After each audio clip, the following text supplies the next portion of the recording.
যারা আল্লাহর পথে চলে না, কুফরি শিরকের পথে চলে, তাদেরকেও তো আল্লাহ রিজিক দিচ্ছেন। সেখান থেকে বলা যে জাগতিক বিষয়গুলোতে আল্লাহ সুবহানাহু ওয়া তাআলা তার সিস্টেমটাই হচ্ছে তিনি সবাইকে সমান সুযোগ দেবেন।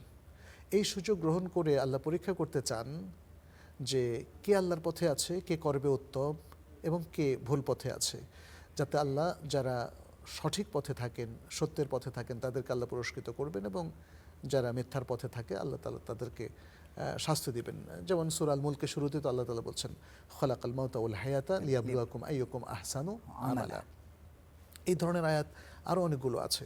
ফলে আল্লাহ তার পরীক্ষাকে কমপ্লিট করার জন্যই তিনি সবাইকে সমান সুযোগ দেন। এরপর আল্লাহ দেখতে চান কারা তার শুকরগুজার বান্দা, কারা তার শুকর অকৃতজ্ঞ বান্দা, এটা তিনি দেখতে চান।